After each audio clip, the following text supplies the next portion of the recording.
E aí, galerinha, bom dia, beleza? O professor Emerson aí na área, tá? Meninos, vamos falar um pouquinho hoje sobre leis ponderais, certo? Vamos falar um pouquinho também de história, então vamos nessa. Meninos, vou trazer aqui para vocês, tá? Um livrinho aí para a gente poder, então, brincar. Então, aqui é o livrozinho aqui do Ricardo Feltri, tá? Um livro que eu adoro aqui, que eu recomendo que vocês estudarem, tá? E aí, pessoal, vamos começar então a falar um pouquinho da matéria e das transformações da matéria, tá? Então, basicamente, tá? A química, ela era algo desconhecido, né, pelo povo naquela época, né? Não se sabia, então, de onde vinham as coisas, como aconteciam, tá? Então, lá por volta de 2000 aí, anos antes de Cristo, mais ou menos, tá? Nós tínhamos aí alguns filósofos gregos, tá? Onde, né, a gente sabe que a Grécia é um berço do conhecimento, onde esses filósofos eles buscavam sempre, pessoal, explicar a natureza, tá? Buscar, então, explicações para o que estava acontecendo, né, à sua volta. E aí, normalmente, eles eram aliados aos reis, tá? E o rei, então, chamava alguns filósofos e pediam que seus filósofos buscassem, explicassem um certo fato. Aquele que tivesse a melhor explicação para aquele fato, né, viveria com o rei no palácio, né, e seria, então, o seu filósofo oficial, né? Traria, então, as explicações para ele tentar entender um pouquinho mais, né, do mundo, né, na volta dele. Só que aí, gente, né, esses filósofos, né, trouxeram, então, algumas ideias, né, sobre a matéria, né, como, por exemplo, Demócrito e Leucipo, tá? Então, Demócrito e Leucipo, eles tiveram uma ideia, né, de como seria, então, constituída a matéria, tá? Eles tiveram, então, a ideia de que tudo seria formado por átomos. Então, átomo, tá? Seria, então, de não divisível. Tá? Então, seria aquele pedaço da matéria que nós não conseguiríamos mais dividir. Se você pegar, por exemplo, uma pedra, quebrar ela no meio, vão gerar dois pedaços. Pega um pedaço, quebra no meio, gera mais dois. Quebro, vou quebrando, até que vai chegar aquele pozinho, tá? Onde eu não consigo mais dividir. Então, esse pedacinho pequeno, tá? Essa partícula pequena que nós não conseguimos mais dividir, passou então a ser chamado de átomo, tá? Só que naquele mesmo período, pessoal, cerca de 400 anos antes de Cristo, tá? Perdão. Naquele mesmo período surgiu um cara chamado de Aristóteles, né? E Aristóteles ele trouxe, pessoal, a ideia dos 4 elementos, tá? Onde tudo na natureza seria formado então, pelos 4 elementos, certo? Então, terra, fogo, água e ar, tá? Então, devido então à grandiosidade desse filósofo, né, Aristóteles, tá? As ideias então de Demócrito e Leucipo então passaram, tá, a ser deixadas de lado, certo? Voltando um pouquinho aí para Demócrito e Leucipo, tá?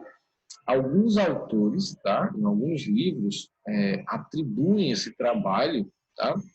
A Epicuro, certo? Epicuro é como se tivesse sido o cara que publicou as ideias de Demócrito e Leucipo, tá? Então, assim, um certo crédito foi dado aí a Epicuro, beleza? Então, lembra desse nome aí, eu só vim descobrir esse nome, pessoal, numa questão de uma prova que eu fui fazer, tá? Onde a banca aí colocou uma questão relacionada a esse Epicuro. Eu nunca ouvi falar desse cara, eu acabei errando essa questão porque eu não sabia quem era ele, tá? E aí, pessoal, depois disso eu fui atrás, quem é Epicuro, velho? Eu errei a questão naquele, quem é Epicuro? Eu fui atrás de Epicuro, tá? Então, basicamente foi isso, tá? Ele foi o cara que então publicou, e aí alguns autores dão crédito, tá? A Epicuro, tá? Dessa ideia, dessa ideia do átomo, tá? E não a Demócrito e Leucipo, certo? Mas, enfim, né? São alguns autores aí, né? Normalmente o pessoal da UES, tá? Que tem acesso a esses livros aí, tá certo? Então, pessoal, passou aí mais ou menos aí muitos anos, tá? Estamos falando de 400 anos antes de Cristo, tá? Mais ou menos essa região aí. Aí, então, a ideia de átomo ela foi deixada de lado devido então, às ideias de Aristóteles. Nós passamos, então, né? Chegamos na era de Cristo, né? Tivemos a era medieval, né? E depois aí, pessoal, de 2000 anos, né? 2.200 anos, né? É que nós voltamos a ter, pessoal, a ideia de átomos novamente, tá? Só que antes disso, tá? Durante o período da Idade Média, de 500 a 1500, né? Esses 1000 anos, nós tivemos uns caras chamados de alquimistas, tá? E esses alquimistas, tá? Foram fundamentais para o desenvolvimento da química que nós conhecemos, certo? Eles eram aquelas pessoas, aqueles curandeiros, por exemplo, onde você ia no mato, tirava uma planta, pegava uma planta, fazia um extrato daquela planta, um chá daquela planta e dava para aquela pessoa beber, né? E aí depois que você bebia aquele chá daquela planta, você ficaria, né, curado, né? Então esses curandeiros aí, eles ficaram muito famosos naquela época, né?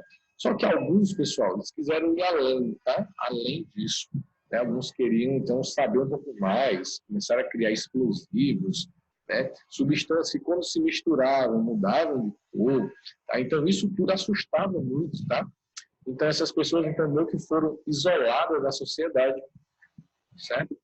Vivendo, então, em cavernas, tá? Vivendo na floresta. E acabava, então, pessoal, conversando com os bichos, né? Imagina só, você tem um cachorro, você vai conversar com o seu cachorro. E naquela época não era diferente, tá? Você tinha os animais, naquela época você falava com os animais, com as plantas. E as pessoas que viviam na cidade, tá?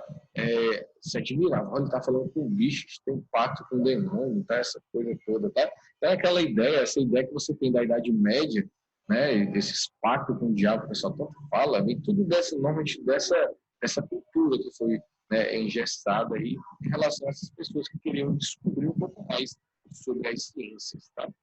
E aí, pessoal, as livrarias que eles criaram, os métodos de preparo, tá? Separação de misturas, nós apenas aperfeiçoamos, tá? Mas eles foram quem desenvolveram, tá? Então, vale o grande crédito aos artistas, tá? E aí, pessoal, depois de 1500, chegamos já em 1600, né, muitos cientistas começaram, então, muitos pesquisadores começaram, então, a estudar, tá? Criar laboratórios e fazer o que os alquimistas faziam, só que agora no laboratório, tá? Então, passou, então, a ser permitido, né? Muito também, possivelmente, devido à reforma protestante, né? São fatores muito filosóficos, tá? Enfim, pessoal. E aí, pessoal, a partir, então, né, desse avanço da ciência, Antoine Laurent Lavoisier, né, vou conhecer apenas como Lavoisier, tá? Ele tinha um laboratório mais moderno, tá, na Europa naquela época, certo? Então, a gente sabe então, que a Revolução Francesa, em 1789, então ele teve aí o seu auge em 1780, né, 1780, mais ou menos nessa época aí, tá? Ele tinha um laboratório mais moderno da Europa, né, altamente, né, montado, equipado, tá? Uma família rica, né, burguês. Então, Lavoisier então, começou então, a realizar trabalhos, tá, em seu laboratório. Tá? Ele foi um dos primeiros, dos pioneiros a utilizar balança durante as reações químicas. Tá? E ele então, acabou então, descobrindo o que nós chamamos atualmente de leis ponderais. Ele criou a primeira lei ponderal, né? Onde a sua primeira lei é chamada de lei da conservação das massas. Tá? Onde nessa lei da conservação das massas, ele diz que a massa total dos reagentes ela tem que ser igual à massa total dos produtos. Imagina que você vai ter, pessoal, uma reação, tá? Onde você vai ter aqui, ó, A mais B, onde A mais B vai produzir, então, C, por exemplo. Aí eu tenho 10 gramas de A, eu tenho 20 gramas de B. Então, qual vai ser a massa do meu C? Então, ó, do lado dos meus reagentes, eu tenho 10 de um e 20 do outro. Então, dá um total de 30. Então, a massa que eu vou ter lá no final vai ser igual a 30 gramas, tá? Essa, então, foi a observação de Lavoisier, tá? Realizando, então, experimentos, tá? E aí, pessoal, ele só foi possível essa observação devido a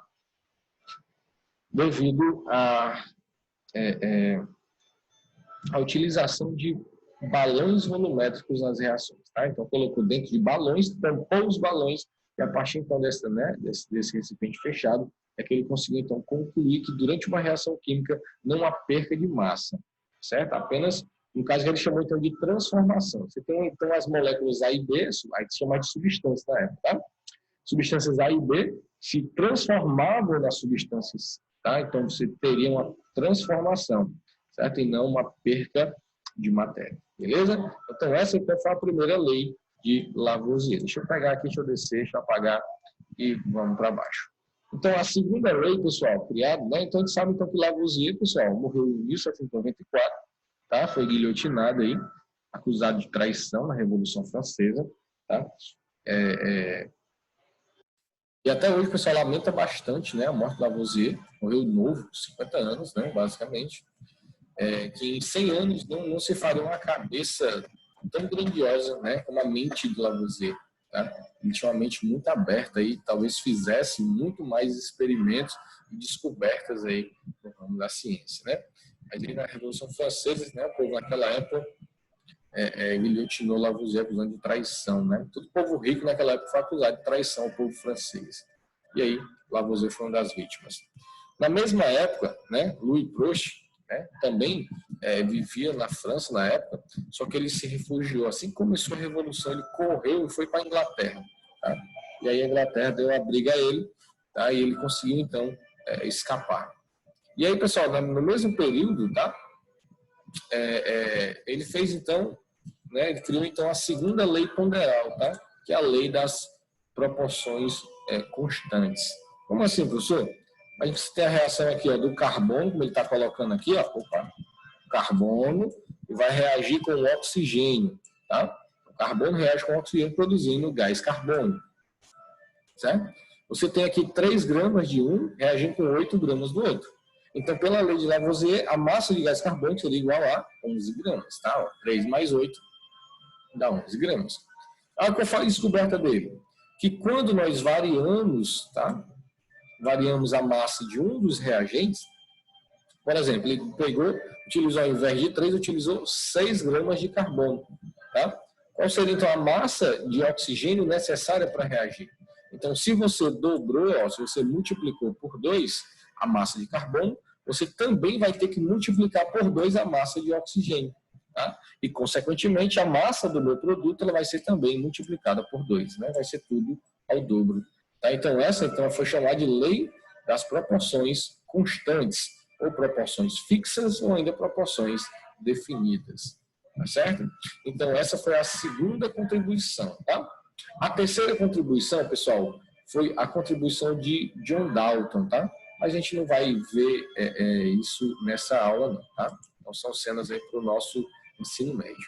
Agora, eu quero interromper esse compartilhamento, tá? Vou, então, compartilhar com vocês uma questãozinha para a gente ver como se aplica isso, tá? Então, basicamente, olha aqui, a questãozinha 6, olha essa tabelinha aí, ó, tá? Bem simples, olha como é fácil. Primeiro experimento, ó, determina os valores de x, y e z. O primeiro experimento eu tenho 12 gramas de carbono, 32 gramas de oxigênio, certo? Tem que ser sempre masculino, tá? Qual o valor de x aqui, ó? Então, ó, pela lei de Lavoisier, ó, 12 mais 32, vai dar, então, 44 gramas. Olha aí, coisa linda, ó, como é fácil. Tá vendo? Só somar os dois, tá? Aqui, pessoal, eu tenho 2,4 gramas de carbono, que vai produzir, então, 8,8 gramas de gás carbônico. Qual é a massa, então, de Y? Só você subtrair, pessoal. 8,8 menos o 2,4. E vai dar um valor de 6,4 gramas. Olha aí, pessoal, que fácil, hein? Agora vamos descobrir o Z. Eu tenho 16 gramas de oxigênio e 22 de gás carbônico. Então, subtrai 22 menos 16 vai dar um total de 6. Tá vendo como é fácil? Tá vendo? Então, isso aí, pessoal, basicamente são questões que vão cair aí para vocês, tá? Sobre leis ponderais, tá bom? Então, dá uma estudada no teu caderno, aquelas questões do teu caderno, tá? Eu trouxe algumas questões aí bonitinhas parecidas com aquelas, beleza? Então, vou interromper aqui. Obrigado aí pela atenção, tá? Espero que vocês tenham gostado e até a próxima, galera. Valeu!